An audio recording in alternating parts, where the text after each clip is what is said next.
Os voy a presentar a la conferenciante, que es Ángeles Ezama Gil, es doctora en Filología Hispánica por la Universidad de Zaragoza. Ha publicado numerosos trabajos de investigación sobre las escritoras españolas de los siglos XIX y XX, entre ellos las ediciones de Gertrudis Gómez de Avellaneda, Autografía y otras páginas, del 2015, y de los artículos del Viaje a Rusia, de 1934, de María Teresa León, que es publicado en 2019, y las monografías Las musas suben a la tribuna, visibilidad y autoridad de las mujeres en el Ateneo de Madrid, que es del 2018, La aventura empresarial de una impresora y editora del siglo XX, Zoila Ascasíbar, Artola, que es del 2023. Y bueno, ahora nos va a hablar de las mujeres en el Ateneo de Madrid. A ver, pues un aplauso para ella. Bueno, yo sé que aquí hay uno por lo menos que me ha leído y tendré que repetirme forzosamente porque más de lo que he puesto en ese libro no hay. Entonces, bueno, la idea de escribir esta monografía surgió porque únicamente había un artículo de Ángela Ena Bordonada del 2001 en que hablaba sobre la presencia de mujeres en el Ateneo de Madrid. En fin, a mí me pareció que era demasiado escaso. Dije, bueno, ya sé que los hombres tenían una presencia preeminente en todas las instituciones de cultura del siglo XIX, principios del XX, pero algo más tiene que haber. Y entonces empecé a rascar y al final, entre algunas cosas que había en el Ateneo, no mucho, porque bueno, siempre dice que los archivos se quemaron durante la Guerra Civil, solamente pues, hay un repertorio de miembros, de socios, de altas y bajas, etcétera. Y luego, pues, acompañándome sobre todo de mi querida amiga la prensa, que siempre depara muchas informaciones interesantes, pues es como he construido este libro, ¿no? Y con él, pues lo que se pone de relieve es que las mujeres efectivamente tuvieron vida hicieron muchísimas actividades diversas en el Ateneo madrileño, aunque su historia pues, es mucho menos notoria que la de los caballeros que formarán parte de la misma institución, porque las mujeres siempre fueron muchas menos, está claro, pero estar estuvieron, y particularmente, como veremos, como conferenciantes y en la sección de música, que eran, digamos, sobre todo la sección de música era donde más solían figurar las mujeres, ¿no? Bien, el Ateneo de Madrid además tiene la importancia de que a la zaga del mismo se crearon luego ateneos en todas las provincias españolas, entre otros el de riojano, ¿no? Que se fundó en 1923. Ya me han dicho que se celebró el centenario del Ateneo, ¿no? Pero bueno, en el año 22, en el año 24 se fundó el de Burgos, el de Sevilla en el año 27 y así sucesivamente, ¿no? En fin. Realmente el Ateneo tiene importancia porque es un centro, una academia científica, un instituto de enseñanza superior, es una institución docente hasta cierto punto, un círculo literario y artístico, pero también es un espacio de sociabilidad importante y también tiene sus implicaciones políticas. Es decir, que es una institución que reúne en sí muchas características que hacen de ella un centro de cultura deseable también para las mujeres, ¿vale? Porque hasta que se funda el Liceum Club en 1926, que ha trabajado, entre otros, Juan Aguilera, realmente no existía ninguna institución que tuviera en cuenta a las mujeres de la manera en que un Ateneo o un club la tienen. Y bueno, pues las mujeres intentaban introducirse en las instituciones que ya había. Lo que pasa es que tenían serias dificultades, ¿no? Por ejemplo, es sabido que en los liceos la presencia era mucho más habitual, en los liceos que había también en todas las capitales de provincia. Estaban presentes con limitaciones, también mucho en las secciones de música, pero bueno, el caso, por ejemplo, de Gertrudis Gómez de Avellaneda o el caso de Carolina Coronado son bastante conocidos. O, por ejemplo, pensemos en las academias, ¿no? La Academia de Bellas Artes de San Fernando, que fue pionera en esto, que se fundó en el año 1752, admitió más de 50 mujeres durante su primer siglo de historia. Pero es una academia excepcional. También, por ejemplo, las sociedades económicas de amigos del país tuvieron su presencia femenina, aunque en las juntas de damas, que era el espacio que en estas sociedades se dedicaba a las mujeres y que se ocupaban de labores de beneficencia, labores relativas a la educación, etcétera, ¿no? Lo que pasa es que las sociedades económicas de amigos del país las admitieron como socias de mérito a finales del 18, pero no hubo una socia de número hasta 1833. Es decir, que socias de pleno derecho pues hasta el año 1833 con María Dolores de Velasco y luego hasta 1912 con Pardo Bazán. Realmente es que de las sociedades económicas en el siglo XIX y principios del XX se sabe muy poquito, pero a principios del XX yo tengo constancia de que varias mujeres entraron como miembros en la Sociedad Económica de Amigos del País de Madrid, ¿no? Entonces, bueno, vemos cómo las mujeres fueron entrando poco a poco en algunas instituciones, pero en la mayor parte tardaron muchísimo en entrar. Las academias, sobre todo, eran muy reticentes a la entrada de las mujeres. Y para muestra la de la Real Academia de la Lengua, ¿no? En la que entró Carmen Conde en el año 78. Algo más pionera fue la Real Academia de la Historia, que admitió a Mercedes Gay-Brois en 1932. Pero en general, estas grandes instituciones no estaban abiertas a las mujeres, eran instituciones cerradamente masculinas, desde sus orígenes, la mayor parte de ellas en el siglo XVIII, pasando por el siglo XIX y hasta que en el siglo XX se arregla un poco la cuestión. Pero tiene que estar bastante andado el siglo XX ya para que las mujeres entren realmente como socias de pleno derecho, ¿no? Con este panorama, Rafael María de Labra, en 1878, escribía: en verdad que no se comprende cómo el bello sexo, que con avidez asiste a las tribunas del Congreso, que figura en primer término en todas las solemnidades de las academias, que ha concurrido a las conferencias de la Universidad en 1870 y que hoy mismo favorece con su presencia los cursos de la Institución Libre de Enseñanza, parece como excluido de los salones de la calle de la Montera, que es donde estaba el Ateneo hasta su traslado a la nueva sede en la calle del Prado, que es donde está actualmente. ¿Cómo explicarse, prosigue Labra, que solo en contadísimas excepciones y únicamente determinadas señoras hayan salvado el dintel del Ateneo, y esto para refugiarse a modo de mujer turca en algún aposento fuera del alcance del público, y desde allí escuchar a tal o cual orador celebrado, a tal o cual poeta insigne? Bien, la realidad tardaría aún bastantes años en cambiar. La presencia de las damas en el Ateneo de Madrid comienza a darse con cierta frecuencia desde 1882, pero su acceso a toda clase de papeles, de roles, de desempeños en el seno de la institución no se produce sino a partir de 1905, que es cuando entra Emilia Pardo Bazán como socia de número. Y a partir de aquí, sobre todo, la presencia de mujeres en el Ateneo empieza a ser ya importante a partir de los años 20 y 30, ¿no? Bien. Las primeras socias del Ateneo, sin embargo, fueron socias honorarias. Fueron dos mujeres, dos artistas, que se habían destacado por sus servicios al Ateneo. Una de ellas, la pintora Alejandrina Gessler, que firmaba como Madame Anselma, que bueno, hizo buena parte de su producción artística y su formación la hizo en París, y la música María Luisa Guerra, una música argentina. Entonces, en 1891, Alejandrina Gessler fue admitida como miembro honorario del Ateneo. Esta pintora inauguró un trabajo que había hecho y regalado al Ateneo para el techo de la cacharrería. El techo de la cacharrería, aunque no se habla de ello, pues es obra de una pintora.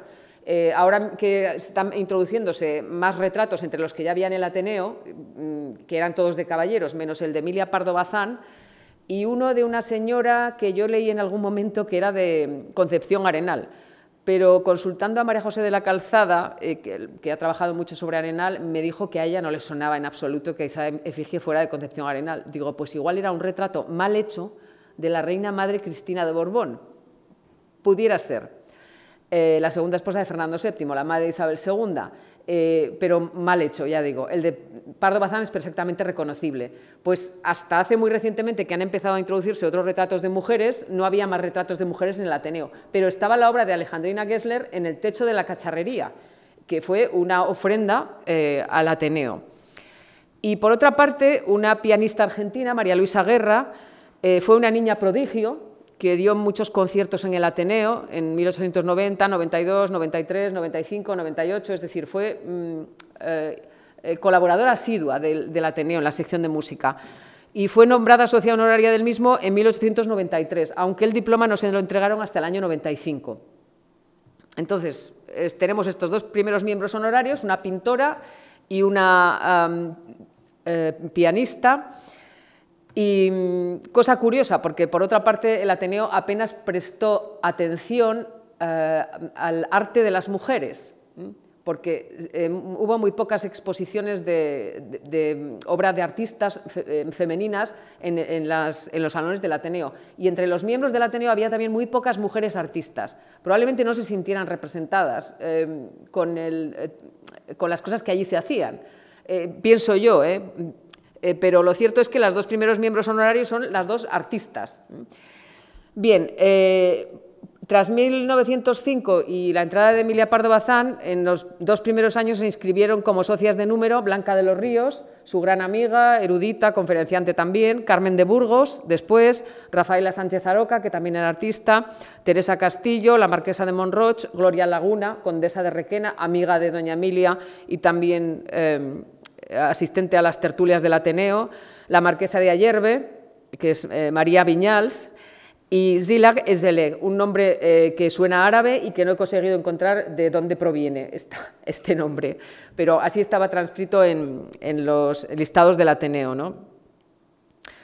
Es decir, que las mujeres acceden a los Ateneos en una etapa de expansión y de estabilidad que viene marcada por el tramo final de la Restauración y especialmente en torno a la Segunda República. Ese periodo del primer tercio del siglo XX, que es un periodo tan interesante histórica, literaria, artísticamente hablando, y en el que se han hecho muchas cosas, sobre el que se han escrito muchas cosas, pero sobre el que todavía queda mucho por hacer. Bien, Emilia Pardo Bazán, en 1910, estimaba la importancia del Ateneo en la vida cultural madrileña y, por extensión, en la española, y decía: ninguna reputación se juzga sancionada mientras el Ateneo no la confirma. El Ateneo es la consagración del intelectualismo. Y también escribe sobre el Ateneo como centro de cultura, dice: es en realidad una tribuna libre. Su distintivo es o debe ser el eclecticismo. Ocupa un lugar entre el centro de defensa social y los mítings de los frontones, el lugar que le corresponde en la vida intelectual. Y no hay que sorprenderse si refleja exactamente lo que es esta vida. Bien, a ella le parece que de las 3 atribuciones del Ateneo, científica, artística y literaria, la más importante, la que más le caracteriza es la literaria, precisamente. La literatura allí provoca mayor efervescencia vital que la ciencia o el arte. De hecho, buena parte de las intervenciones de las mujeres en el Ateneo tienen que ver con el ámbito literario o musical, ¿no? Ya lo hemos dicho antes. Lo único que le falta al Ateneo es la presencia de la mujer, que no se convierte en realidad hasta el ingreso de la propia doña Emilia. El interés de esta durante su primer periodo al frente de la presidencia de la sección de literatura, que fue presidente de la sección de literatura en 3 ocasiones, fue demostrar lo que a mi parecer no necesitaba demostración, que una mujer, por el hecho de serlo, no encuentra el menor tropiezo en el ejercicio de tal cargo. Fue una de las pocas mujeres agraciada con una presidencia de una sección, la presidencia de una sección. Las demás, pues hubo alguna vicepresidenta y sobre todo fueron secretarias de secciones, ¿no? Pero como presidenta ella, pero en 3 ocasiones. Bien, bueno, hay muchos testimonios sobre la importancia del Ateneo y de críticos contemporáneos, de González Blanco, de Gómez de Vaquero, pero aduciré otra de otra mujer, de Josefina Carabias, que dedicó al centenario del Ateneo una serie de artículos publicados en el diario La Voz en junio de 1935, el centenario del Ateneo del anterior, del de la calle de la Montera, ¿no? Hay uno del 19 de junio que lleva por título El Ateneo cumplió un siglo, el Ateneo y las mujeres, ¿cuándo se comenzó a hablar de feminismo? Esta es una cuestión interesante porque realmente se empezó a hablar de feminismo en el Ateneo hacia 1913. Bueno, todas estas cuestiones las han estudiado muy bien Juan Aguilera e Isabel Lizárraga en su espléndido libro sobre Ginebra y el Congreso de 1920, que yo lo tengo casi como libro de cabecera porque es una monografía estupenda para hablar sobre el feminismo del primer tercio del siglo XIX, del primer tercio del siglo XX, finales del siglo XIX, ¿no? Es una antología, pero es mucho más que una antología, desde luego, y debería tener quizás bastante más uso del que tiene actualmente. Bien, entonces, el artículo de Josefina Carabias, del año 35, se ilustra con una foto de Emilia Pardo Bazán y un dibujo que representa a Sofía Casanova, la escritora, también poeta, dramaturga, periodista, ¿no?, gallega. Al hilo de este reportaje, Carabias cita a estas 2 mujeres y cita también a Gloria Laguna, a la marquesa de Ayerbe, y se refiere a los acalorados debates sobre el feminismo en el Ateneo, citando a Ángel Galarza como defensor de la mujer. Bien, en el Ateneo, ya lo veremos luego si tenemos un poco más de tiempo, hubo una discusión sobre dos memorias en relación con el feminismo, una en el año 1913 y otra en 1921-1922. Y la de 1913 es una memoria que se discute en una fecha relativamente temprana, porque, en fin, el feminismo en España por esas fechas todavía estaba más que verde. Hasta 1918 aproximadamente no empieza realmente a cuajar el feminismo en nuestro país, pues a través de las numerosas asociaciones que se fundan y bueno, pues con el conocimiento que ya se tiene, porque eso sí que había entrado de fuera previamente, de los logros del feminismo internacional. Pero 1913 es una fecha muy temprana. Sin embargo, y curiosamente, la memoria de Ángel Galarza, que cita Josefina Carabias, en la que intervinieron, en cuya discusión intervinieron, por ejemplo, Benita Asas, Julia Peguero, Consuelo Álvarez, que bueno, son un número muy reducido de mujeres. También intervinieron caballeros en la discusión de las memorias, pero como mujeres fundamentalmente estas. Siempre intervienen las mismas, ¿no? Tanto en esta memoria como la del año 21-22 aproximadamente intervienen las mismas. Se suman algunas en la del año 21-22. Bien, lo cierto es que llama la atención que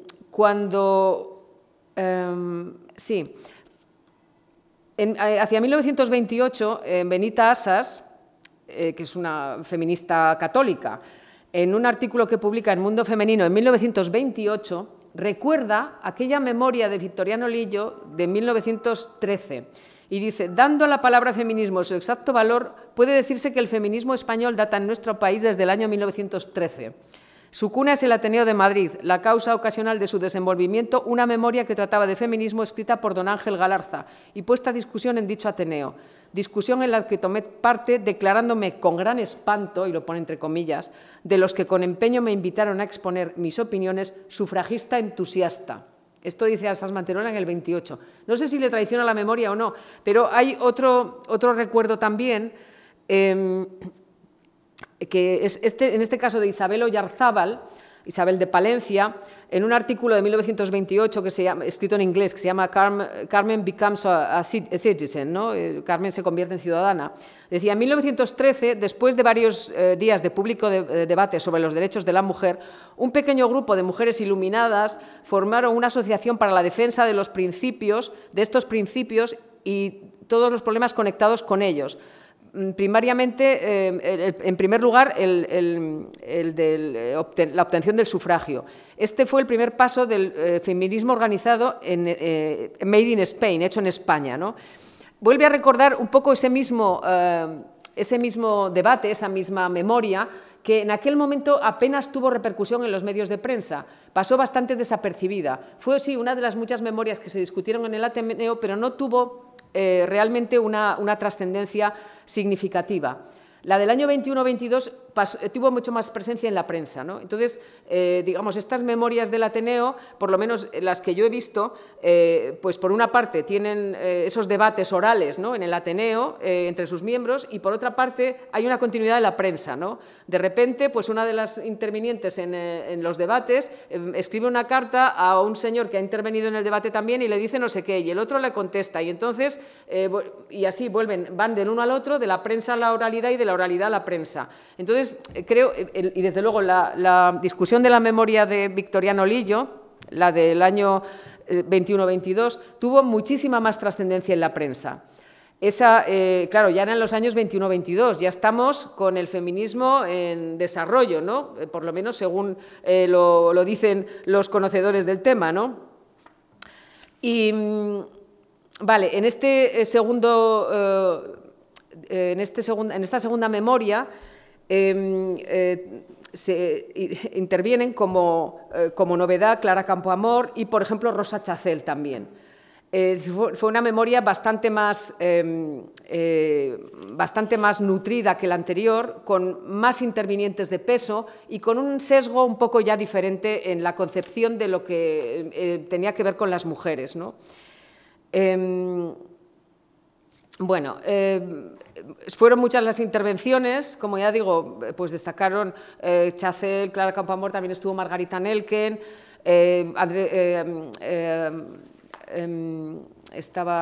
Adela González Fiori y algunas más, ¿no? Entonces, bueno, representó realmente un avance esta segunda memoria con respecto a la primera del año 13, porque estaba un poco verde esto del feminismo todavía en el año 13, ¿no? Pasa un poco igual que con los dos congresos docentes de 1882 y 1892, ¿verdad? Que el primero bueno, tuvo una concurrencia femenina relativamente importante, pero en él no se avanzó apenas en la cuestión de la educación para la mujer, mientras que en el del año 92, en el que intervino Pardo Bazán, hubo una colaboración de Concepción Arenal, etcétera, mucho más nutrido, sobre todo de maestras, mujeres dedicadas a la enseñanza, pues fue un congreso mucho más positivo en sus conclusiones y mucho más progresista, ¿no?, en sus planteamientos. Bueno, pues depende de los años, ¿no? No es lo mismo un debate feminista en el año 13 que en el año 22. Creo que en este caso los años sí que marcan una diferencia, ¿no? Bien, pues las mujeres en el Ateneo, como decía antes, ¿ocuparon cargos representativos? Pues hasta cierto punto sí, pero sobre todo, bueno, la más importante en este sentido sería Clara Campoamor, que fue la única que formó parte de la Junta Directiva del Ateneo, aunque durante un periodo de tiempo muy cortito. La dictadura impuso una junta directiva al Ateneo en junio de 1926, una junta integrada por 10 nombres, y entre ellos figuraba una mujer que era Clara Campoamor, ¿no? Tanto ella como otros 3 de los candidatos propuestos presentaron su renuncia. Y además, como consecuencia de esta imposición del directorio, muchos socios se dieron de baja del Ateneo, en protesta por la imposición, entre ellos Campoamor. Luego volvió otra vez a darse de alta y en 1930 se destituyó la junta ilegítima, la impuesta, y se constituyó otra legítima en la que también figuraba Campoamor. En este caso ostentó la tercera secretaría del Ateneo entre marzo y mayo de 1930. La única mujer que estuvo en la junta directiva del Ateneo. Luego, en la Escuela de Estudios Superiores del Ateneo, la única que estuvo fue Emilia Pardo Bazán, durante el curso 1896-97. Y fue la única que ocupó también una presidencia de sección, la de literatura, entre 1906 y 1908, entre 1915 y 16 y desde junio de 1920, hasta su muerte. Bueno, y tuvo una actividad bastante notable al frente de esta sección. Auspició ciclos de conferencias, veladas homenaje, para varias de las cuales escribió un discurso ella misma, etcétera, ¿no? Bien, luego en el año 33 fue elegida como presidenta de la sección de Ciencias Morales y Políticas María Martínez Sierra y como vicepresidente de la sección iberoamericana María Teresa Borragán. Las demás fueron secretarias en las secciones, en varias secciones. Por ejemplo, en el curso 21-22, Rosa Chacel fue secretaria tercera de la sección de Artes Plásticas, recordemos que su primera vocación fue la de la escultura. Julia Peguero fue secretaria segunda de la sección de Filosofía y Clara Campoamor, secretaria cuarta de la sección de Pedagogía. Esto en el curso 21-22. Y como resumen también, pues María Zambrano, por ejemplo, fue secretaria primera de la sección de Filosofía en 1931, 32 y 33. Entonces, ¿estuvieron presentes las mujeres en cargos representativos? Sí, pero hasta aquí. Es decir, hay algunas secretarías más que ocuparon, pero no mucho más, ¿vale? Los cargos de relieve casi siempre los ocupaban los hombres, lógicamente. Bueno, ¿dónde se ubicaban las señoras en el Ateneo? ¿Dónde se situaban para entrar a escuchar? Pues solían situarse en una tribuna superior del salón de actos, que era un espacio similar al de las cazuelas de los teatros. Estaba pues enfrente del escenario, ¿no? Y debajo de esta cazuela, debajo de esta tribuna superior, estaba el salón general donde acudían los socios, ¿no?, masculinos. Bien, esa tribuna superior se instaló en 1884, al pasar el Ateneo a la calle del Prado. Vale, pero cuando la ocasión lo requería, las mujeres podían ocupar más espacio que el de esa tribuna reservada para ellas.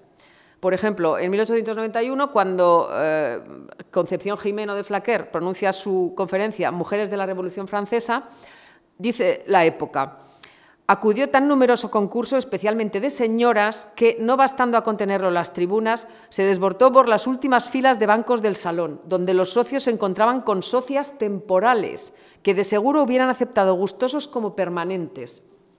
Es decir, que esto hay que anotarlo, es decir, a los actos en los que intervienen mujeres, básicamente la mayor parte del público son mujeres.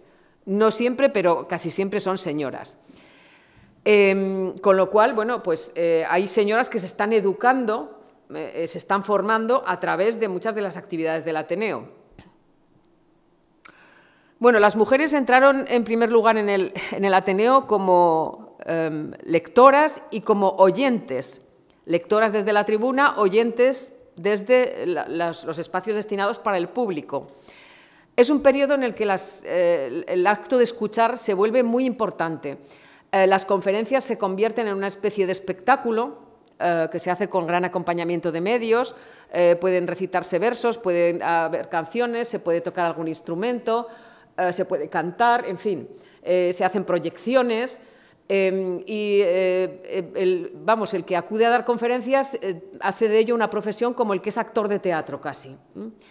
En este periodo del primer tercio del siglo, y luego por otra parte pensemos que en 1924 tenemos los primeros exponentes de la radio en España, Radio España, Radio Barcelona, en noviembre de 1924. Es decir, que es un momento propicio a la escucha, ¿no? Los medios de autocomunicación audio pues empiezan a ponerse en funcionamiento y a las conferencias se acude a instruirse en muchas ocasiones, ¿no? Dice, por ejemplo, Emilia Pardo Bazán en una entrevista que le hicieron en el año 97 sobre esto de ir a escuchar. No es lo mismo leer que oír. Yo, que dispongo de tan poquísimo tiempo, he podido robar alguno para ir a escuchar a mis compañeros, los señores Azcárate, Cosío, Montero Ríos y Ortí Lara, y declaro que he aprendido más de lo que aprendería leyendo aquello mismo que les oí. La lección oral se graba más en el pensamiento, luchamos más con el que habla que con el libro, y esa lucha es la que nos obliga a discurrir y a aprovechar la enseñanza. Así es que me propongo escuchar todo lo posible a todos los demás profesores, menos a los que hablan de cosas que no entiendo, como Echegaray, que trata de matemáticas sublimes. Bien, pues en el año 82 es cuando empezaron las mujeres a entrar en el Ateneo en calidad de oyentes. Fueron un grupo de institutrices que acudieron a oír un curso de Historia Universal y desde entonces su presencia se hizo habitual en el Ateneo, con más o menos frecuencia, ¿no? Y la primera sesión de lectura en que intervino una mujer fue la que se celebró en honor de Rosario de Acuña en abril de 1884. Bueno, Rosario de Acuña pues es un personaje bastante peculiar, una mujer pues, feminista, pero sobre todo masona, librepensadora, que llevó una vida también bastante peculiar. Y bueno, escribió algunas obras que despertaron recelos y franca oposición, ¿no? Por su carácter anticlerical. Bueno, pues la autora aquí fue la primera que tuvo el privilegio de leer algunos fragmentos de sus poemas. Leyó 2 décimas, un soneto, fragmentos de su poema Sentir y Pensar y otras composiciones inéditas. Aquí la mujer fue como lectora, pero el acto fue un verdadero acontecimiento, porque realmente ninguna mujer había subido a la tribuna antes en el Ateneo. El liberal señalaba que será un espectáculo nuevo en aquella ilustrada corporación. Por primera vez ocupará su cátedra una dama. El globo indicaba que hasta anoche las señoras no habían pasado de ser, en calidad de espectadoras, un hermoso ornamento de la sala de sesiones. Ya dejan de ser un ornamento. Bien, lo cierto es que la presencia de una mujer en la cátedra del Ateneo suscitaba ciertas reticencias por parte del público asistente y las noticias de prensa también dan cuenta de esto, ¿no? Por ejemplo, el Globo decía, pase que como excepción se admita de vez en cuando la lectura de alguna mujer notable por sus trabajos en literatura, pero no hay que abrir la mano. Esto es lo mismo que decía Valera cuando las mujeres querían entrar en la academia. Dice, a poco que abramos la mano, la academia se convertirá en aquelarre. En fin, aunque coinciden en que el éxito fue considerable, el éxito de Acuña. Pero dice, por ejemplo, el Imparcial, no es probable, según nuestras noticias, que se repitan las lecturas por señoras. Lo de anteayer fue una excepción, que así es como quieren los caballeros que sean las cosas de las señoras en cultura, una excepción, para no crear una tradición, ¿no? Y en el fondo yace el temor a que, como decía el Imparcial, el bello sexo invadiría, de hecho, el Ateneo, a pesar del reglamento y de la oposición del elemento antiguo, que el elemento antiguo, por supuesto, eran los hombres, ¿no? Bien, entonces, bueno, ya desde este primer acto es bastante evidente que el público que acude a oír a las mujeres que suben a la cátedra del Ateneo es sobre todo un público femenino. Otras mujeres leyeron también en el Ateneo, Sofía Casanova, Blanca de los Ríos o Mercedes Pinto, entre muchas, sobre todo poemas, a veces algunas composiciones en prosa, pero sobre todo poemas. Bueno, las conferencias fueron uno de los terrenos en que más se hicieron notar las mujeres en este foro de cultura, sin duda. Es un espectáculo, como decía antes, un recurso didáctico y buscan la amenidad acompañándose de toda clase de medios. Es un periodo importante para el afianzamiento de la oratoria femenina, este periodo del primer tercio del siglo. Las mujeres, bueno, en los años de la República ya intervendrán en las Cortes y tendrán el desarrollo de su oratoria ahí presente, pero bueno, en el ámbito obrero, en los partidos políticos, en todo tipo de instituciones culturales, la mujer cada vez se expresa más a través de discursos, conferencias y todo tipo de piezas oratorias. Esto es un asunto que ha sido muy poco trabajado en relación con las mujeres. Para el caso de Emilia Pardo Bazán sí que hay una tesis doctoral que ha estudiado la oratoria de Emilia Pardo Bazán, pero el resto de los casos solo incidentalmente han sido trabajados. Y claro, el problema es que los textos de las conferencias en muchas ocasiones no se han conservado. En algún caso se han conservado los textos de las conferencias y más generalmente pues han podido conservarse a través de su publicación en la prensa, por entero o en fragmentos, que es lo más habitual.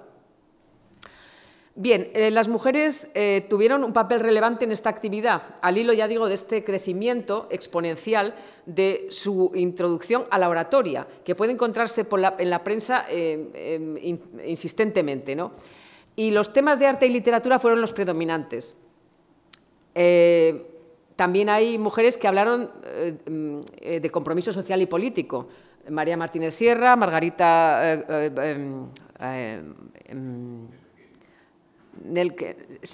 Victoria Kent, perdón. Victoria Kent, Campoamor, por ejemplo. Y bueno, y hay también otros temas, ¿no? Aunque se podría citar muchos nombres, desde luego, las dos grandes conferenciantes del Ateneo fueron Emilia Pardo Bazán y Blanca de los Ríos, que además eran amigas, una muy grande y otra muy pequeñita, ¿no? Las dos muy coquetas y muy seguidoras de la moda, pero eran curiosamente amigas y de muy distinta envergadura, y las dos muy sabias, cada una en su estilo. Así que no creo que sea casual que fueran las conferenciantes, digamos, más importantes, ¿no? Pardo Bazán, desde luego, era una conferenciante muy amena, tenía una gran vocación pedagógica que puso a prueba en donde quiera que se le presentó, y fue en muchos foros.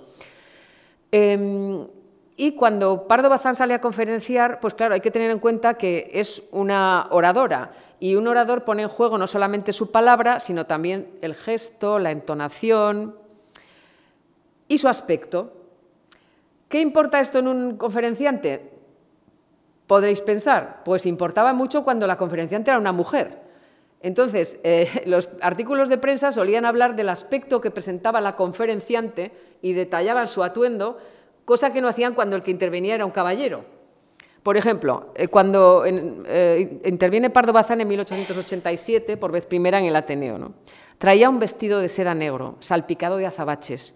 La noble cabeza, con un tocado sencillo y severo, descubierta, se levantaba airosamente, con sus anchas alas de negro cabello sobre los hombros redondos y el blanco cuello. Los brazos se mostraban desnudos, un ramo de flores cerraba el escote del pecho. Era una figura simpática que imponía respeto, algo así como una musa convertida en sibila. Doña Emilia Pardo Bazán es de estatura más bien baja que alta, de formas llenas, de conjunto proporcionado, de elegante porte, de ojos llenos de luz, pero que usan lentes. Es su fisonomía alegre, su trato afable, su conversación amenísima, sin que se eche de ver la erudición que posee la autora de La cuestión palpitante, erudición que guarda discretamente para sus libros. Durante la lectura de anoche, cuando ya fue posesionándose de sí misma, accionaba de vez en cuando con su mano o jugueteaba con sus lentes de concha. A pesar de la duración de la lectura, la voz de la conferenciante no mostró desmayo. Siempre natural, firme y tranquila, fluía sobre los hermosos párrafos en que se pinta con colores vivísimos y se siente con corazón de mujer la suerte del labriego ruso. Son las conferencias sobre la revolución y la novela en Rusia. Y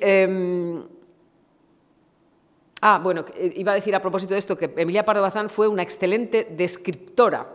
En su prosa, si algo llama la atención, desde sus cuentos a sus novelas, es la excelencia de sus descripciones, que en ocasiones, como cuando algún cuento, por ejemplo, tiene que ser acompañado de una ilustración, pueden competir perfectamente con las ilustraciones del ilustrador en cuestión por su detallismo.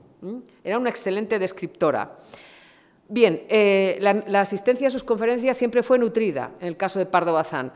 Es una mujer a la que se le acabó reconociendo autoridad intelectual en el seno del Ateneo.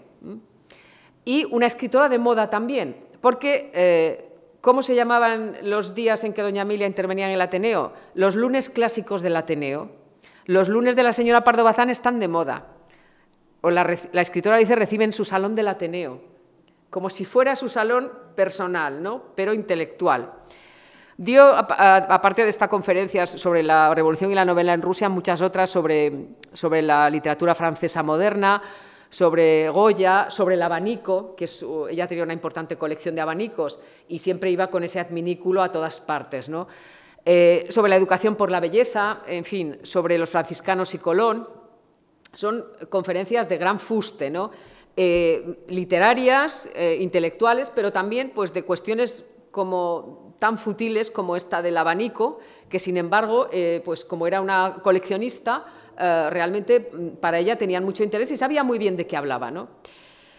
Bien, por otra parte, Blanca de los Ríos fue una oradora especialmente erudita. Ella fue la intelectual que redescubrió a Tirso de Molina en el siglo XIX. Y todos los estudios sobre Tirso de Molina, incluso a día de hoy, yo creo que tienen que partir de la obra de doña Blanca de los Ríos. Entonces, pronunció conferencias sobre Tirso, sobre Calderón, sobre el teatro del siglo de oro, sobre los mitos de la Edad Moderna, sobre Ávila y Santa Teresa o sobre las mujeres en la Guerra de la Independencia. Y hay que decir que en el caso de Pardo Bazán y en el de Blanca de los Ríos, las conferencias están estrechamente ligadas a sus escritos, porque son temas que habitualmente aparecen en su escritura y que, bueno, pues no es que las escriban enteramente de nuevo para la conferencia, sino que a veces aprovechan para escribir sobre cosas que ya han escrito, ¿no? Están estrechamente entrelazadas, ¿no? con sus escritos. Hubo también muchas conferenciantes latinoamericanas, algunas francesas, de las latinoamericanas, sobre todo peruanas, uruguayas y mexicanas. Por ejemplo, voy a citar a las mexicanas, ¿no?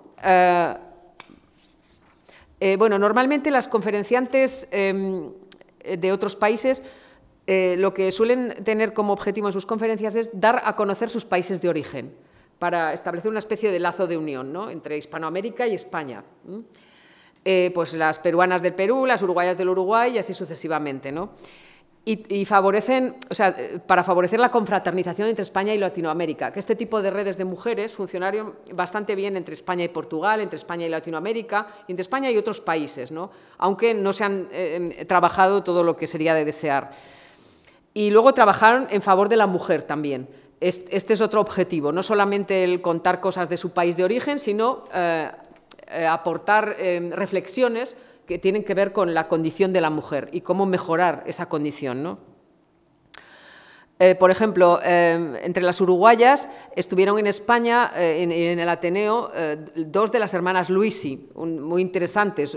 Eran 4 hermanas, todas ellas maestras y además otras cosas. Entonces, la más interesante de ellas es Paulina Luisi, que era ginecóloga, que dio una conferencia sobre maternidad y enfermedades de las que hay que defender a la prole. Estuvo varias veces en España, era una mujer con muy comprometida con la cuestión de la mujer y, vamos, una activista, ¿no? En definitiva. Y también estuvo su hermana Clotilde Luisi, que era poeta, maestra, abogada, diplomática, escritora, que bueno, dio una conferencia sobre 4 poetas uruguayos, ¿no? Bien, las conferenciantes francesas pues, dieron también conferencias sobre temas literarios y artísticos y algunas fueron más comprometidas, ¿no? Como por ejemplo sobre la trata de blancas, trató alguna de estas conferencias, o sobre el comportamiento de las mujeres francesas en la guerra, ¿no? Por ejemplo, solo cito un caso, la actriz Georgette Leblanc, que era la esposa del escritor Maurice Maeterlinck, ocupó la cátedra del Ateneo para hablar sobre las obras de su marido y recitar algunas de sus composiciones poéticas, con música de Gabriel Fauré y acompañamiento al piano de Manuel de Falla, es decir, un cartel de lujo. Entonces, muchas de estas sesiones tenían más de un aliciente, no solamente la palabra de las mujeres, sino también el canto, la música, el baile, etcétera, ¿no? Y luego, bueno, hay otras, algunas otras también interesantes. Por ejemplo, pues, la escritora portuguesa Olga Moraes Sarmento dio una conferencia sobre el Brasil, su naturaleza, organización y costumbres, que ilustró con proyecciones. Ella era portuguesa, pero vivió muchos años en Brasil. Era muy amiga de Carmen de Burgos. Olga Moraes es una de las grandes escritoras portuguesas del periodo de entre siglos, ¿no? Y tuvo una relación muy estrecha con Carmen de Burgos en particular, y, en fin. Entonces, bueno, las conferencias, desde luego, fueron una actividad muy destacada para las mujeres.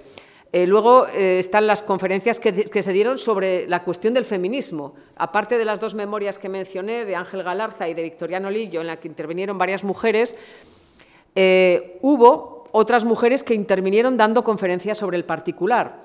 Por ejemplo, la pionera fue Concepción Gimeno, en 1891, que dio 5 conferencias y, excepto una, todas abordaron el tema de la mujer. Mujeres de la Revolución Francesa, ventajas de instruir a la mujer, el problema feminista, influencia y acción social de la mujer. También, en su caso, la oratoria y los escritos están estrechamente unidos. Además, Concepción Gimeno se repite mucho de unos escritos a otros. Utiliza una técnica de escritura que yo creo que es un poco la del refrito, que Juan sabrá a qué me refiero, que estuvo muy de moda en el fin de siglo y hubo algún escritor que la representó sobremanera, que consiste en aprovechar un determinado corpus de ideas para escribir muchas cosas, pero básicamente te van sonando de unos textos a otros porque son siempre las mismas, y dices, este párrafo ya lo he leído, a ver, ¿a dónde me voy? A este texto, y este otro me suena y vas y a otro texto, y está como que aprovecha mucho y reaprovecha su propia escritura muchas veces, ¿no? Para reescribiéndola.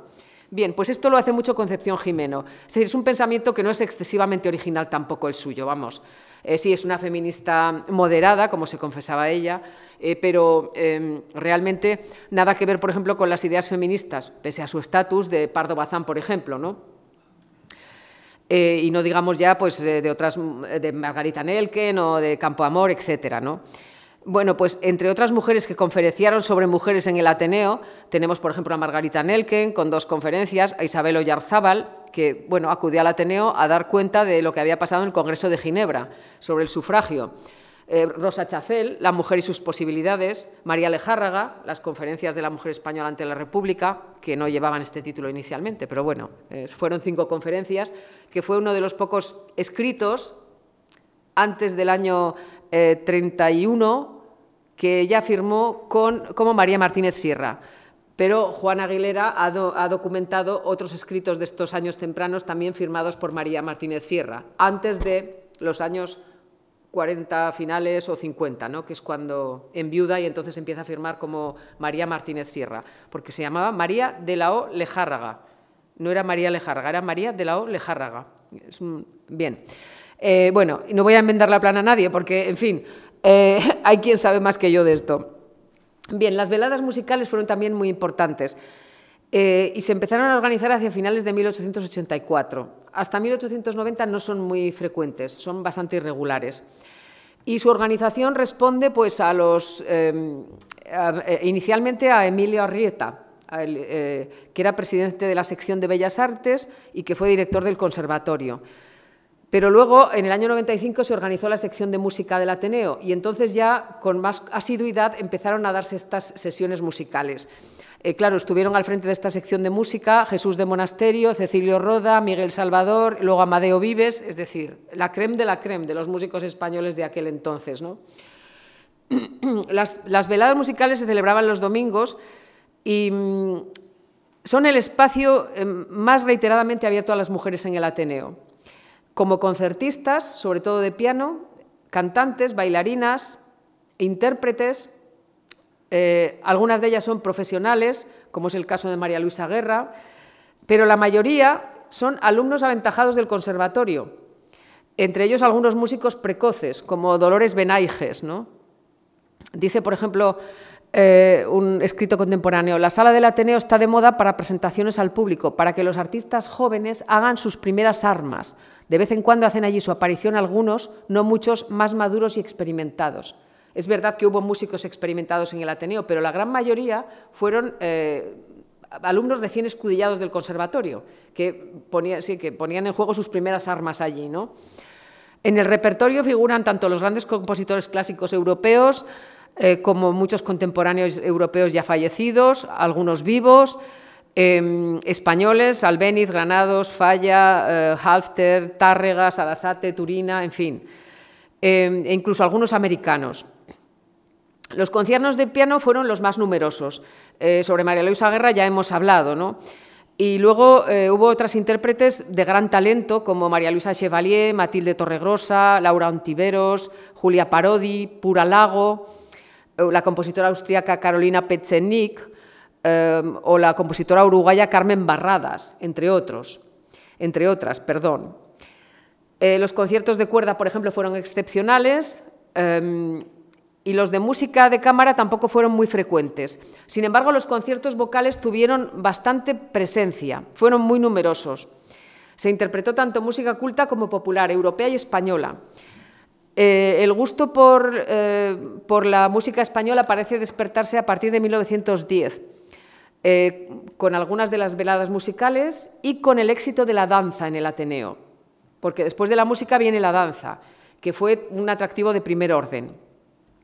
Bueno, entre las fiestas dedicadas a la música, en abril de 1910 se celebró en el Ateneo la fiesta de la copla, que organizó la sección de literatura. El acto lo presentó José Franco Rodríguez, que era el director de la sección. Se leyeron varios trabajos, por ejemplo, los hermanos Álvarez Quintero, Eusebio Blasco, Miguel de Val. Luego la tiple Rosario Soler cantó varias canciones andaluzas, acompañada al piano por el maestro Calleja, y Lucrecia Arana, algunas jotas, acompañada por Miguel Salvador. Bien, otro acto importante fue una velada dedicada a la tonadilla, que fue protagonizada por la actriz y cantante Lola Membrives.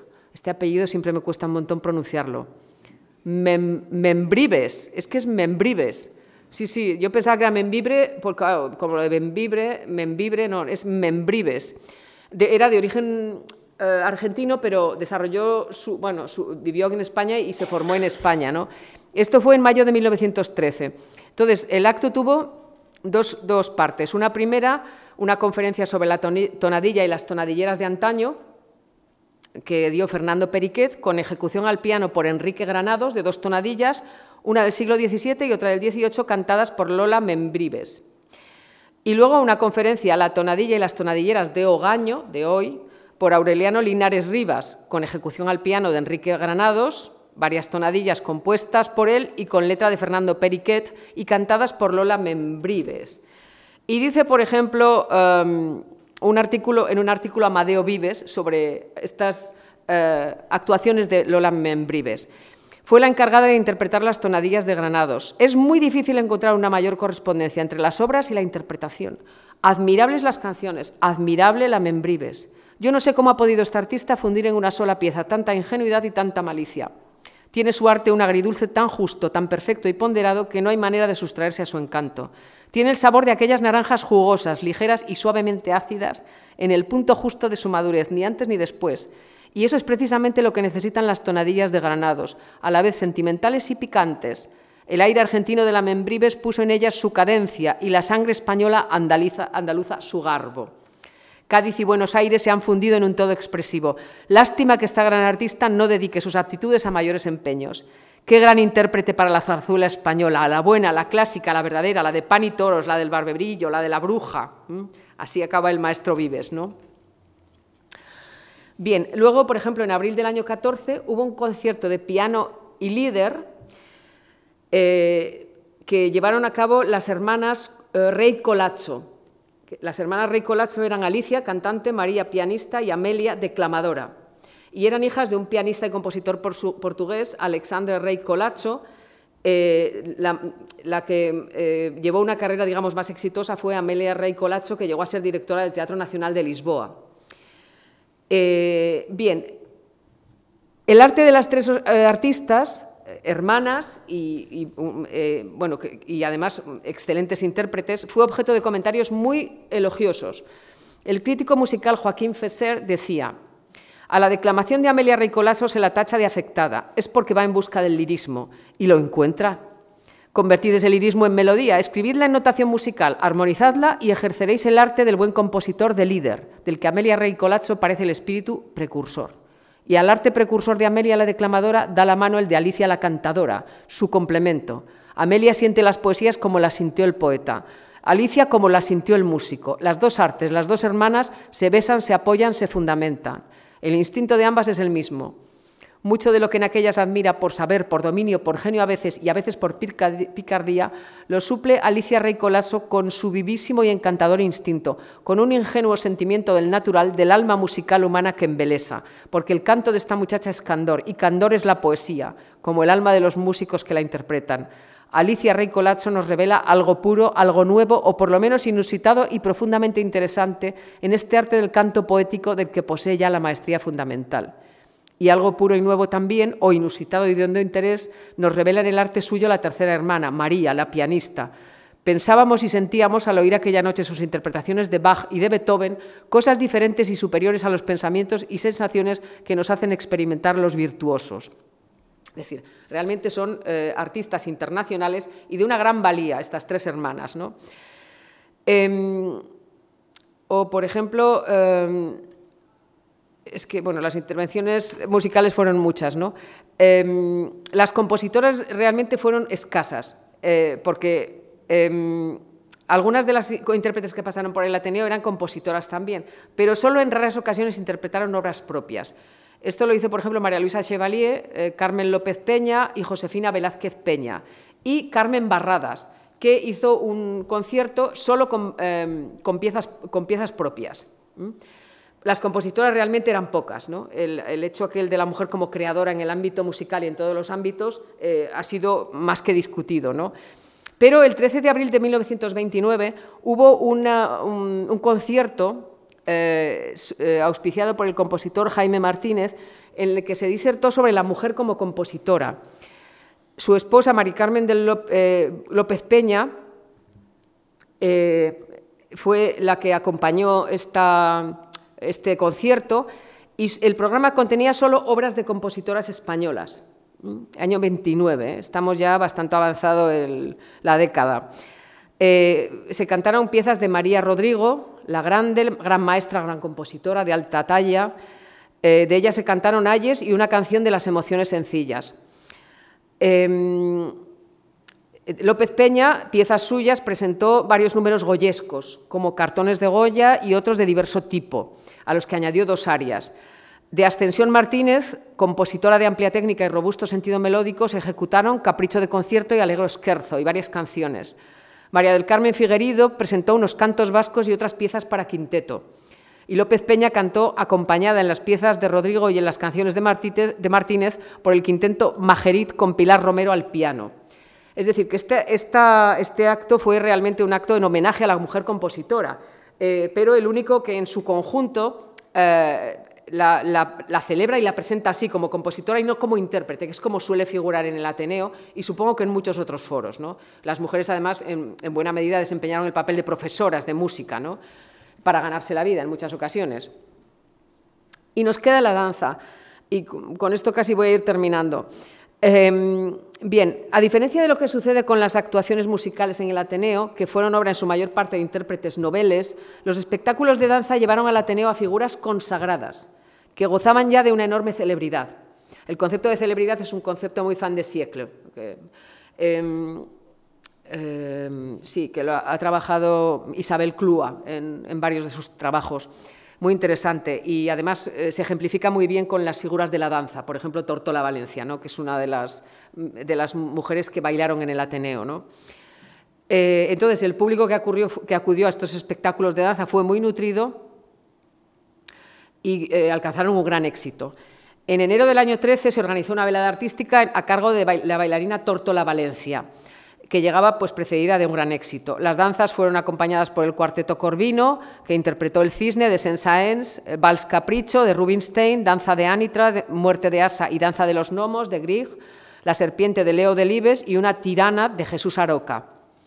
Era la primera vez que el arte de la danza entraba en el Ateneo y los recelos fueron numerosos, como cuando entró Acuña. Pero claro, ahora estábamos ya en 1913, no en 1882. Dice, pretender que una bailarina ocupase el perínclito estrado equivalía a que una escritora figurase en la academia. Y eso es lo que anhelaba Tórtola Valencia. El privilegio sin precedentes. Los periódicos lanzaron el rumor, con el consiguiente asombro. El gremio de las variedades y aun los de categoría superior sintiéronse ofendidos en su sentimiento nacional, puros celos.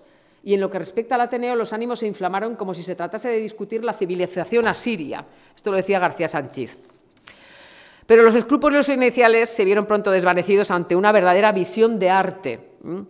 Dice un crítico, Tórtola Valencia es una verdadera artista, que halla en sí misma el material para sus obras. El objeto de sus danzas es la identificación de todo su cuerpo con una melodía penetrante, la encarnación visible del sonido musical. Bien, los elogios, desde luego, pese a las reticencias, fueron muy notables y la actuación en el Ateneo fue un gran éxito para el artista. Así parece atestiguarlo también el material gráfico que aparece en las revistas del momento, donde la artista aparece pues, fotografiada en su actuación en el Ateneo, ¿no? Bien, vale, sí. Y a la actuación de Tórtola le siguió la de la Argentina, el 16 de abril del año 15, en la Fiesta de la Danza, que organizó la sección de literatura también. O sea que la sección de literatura se metía también en afanes que no eran solo de textos escritos, ¿no? Sino de otras cuestiones literarias o musicales o artísticas, ¿no? En esta sesión, en esta fiesta, se recitaron versos, se interpretó música y se bailó. Y luego también hubo otra actuación de Áurea de Sarrá, otra gran artista, inspirada por el arte de Isadora Duncan, que practica un tipo de danza helénica con una fórmula de su propia invención, que son los cantos plásticos, así los llama ella, ¿no? Dice, y lo explica, dice, me permitiré explicar que el ideal artístico que mi alma siente y tal y como lo concibo es ser el espíritu animado de la música y de la poesía, sin mimar exactamente las frases, sin reproducir con las actitudes la letra del argumento. Con las ideas y las sensaciones que la partitura me comunica, concibo el poema que no expreso con palabras, sino con los movimientos y las líneas de mi cuerpo y con la expresión de mi rostro. Bueno, luego en febrero del año 34, por ejemplo, ofreció un recital de la danzarina y guitarrista Asunción Granados. Acompañada al piano por Gil Serrano, Granados bailó piezas de Albéniz, Granados, Bretón, Falla, con algún recuerdo a Debussy, a Halfter, y en el intermedio interpretó a la guitarra obras de los españoles Sors y Tárrega. Es decir, un espectáculo completo, bailarina y danzarina, ¿no? Bien, y bueno, hubo otras actividades en el Ateneo, como las veladas homenaje a determinados a personajes fallecidos. Estas veladas homenaje solamente en raros casos se hacían a personajes vivos, por ejemplo, la que se hizo a Rubén Darío o la que se hizo a Concepción a Sara Bernard. Generalmente pues es al fallecido al que se le hace. Y hubo muy pocas dedicadas a mujeres. Esto también es indicativo de por dónde va el Ateneo. A Rosario de Acuña, Concepción Arenal, a Sara Bernard y a Marie Blanchard. Esta es bastante curiosa. La pintora, María Blanchard, que falleció en junio del año 32, que era bastante desconocida en España. Entonces se le hizo un homenaje organizado por Unión Republicana Femenina, presentado por Clara Campoamor, claro, y en el que intervinieron Concha Espina, Consuelo Vergés, Federico García Lorca y Manuel Abril. Y cerraron el acto unas palabras de Campoamor en elogio del artista. Entonces era una gran artista, muy desconocida en España, y de ahí el homenaje, ¿no? Es un homenaje tardío y escaso, pero bueno, menos da una piedra, ¿no? Y como ya he dicho, la presencia de las mujeres en la sección artística del Ateneo es muy poco reconocible. Para muestra de lo escasamente agradecido que fue el Ateneo con sus mujeres, hay que decir que no se hizo ningún homenaje nunca a Emilia Pardo Bazán hasta el 2017 o 18, ni lo hubo a Concepción Jimeno tampoco, y aunque se habló de él, tampoco llegó a efectuarse el anunciado homenaje a Carolina Coronado. Con todo, hay que decir que las mujeres, de una manera u de otra, estuvieron representadas en el Ateneo, en unas partes más que en otras, y que como institución de cultura cumplió su papel y como centro de sociabilidad para las mujeres en un periodo en el que éstas no tenían algo similar donde reunirse, hasta que se funda el Liceum Club en el año 26, y otras muchas asociaciones e instituciones que permitían a las mujeres defender sus derechos, luchar por sus derechos y además educarse y reunirse, ¿no? pues el Ateneo, y además es una conquista importante, porque es una institución masculina que se abre a las mujeres en un momento determinado, pero a las instituciones públicas de cultura en España les ha costado mucho tiempo abrir las puertas a las mujeres. Eso es una verdad indiscutible, ¿no? El Ateneo madrileño hizo lo suyo, pero claro, es que al rabo del Ateneo madrileño luego van todos los demás Ateneos. Si el de Madrid abre las puertas, los demás se consideran legitimados para hacerlo. Si el de Madrid no abre las puertas, ninguno las abre. Los liceos sí que lo hacían, que eran también pues, instituciones así de carácter pues, regional, local, ¿no? Pero los Ateneos no. En fin, y las academias no digamos, salvo la de Bellas Artes, ¿no? En fin. Pero andando el tiempo, pues aquí ya sé que en este Ateneo riojano ha habido 3 mujeres de presidentas en años recientes, lo cual me parece realmente poner una pica en Flandes, tal y como están estas instituciones de mujeres, de escasas. Así que nada, encantada de haberos hablado, aunque haya sido para pocos, no importa, los filólogos estamos acostumbrados, pero son pocos pero buenos los asistentes.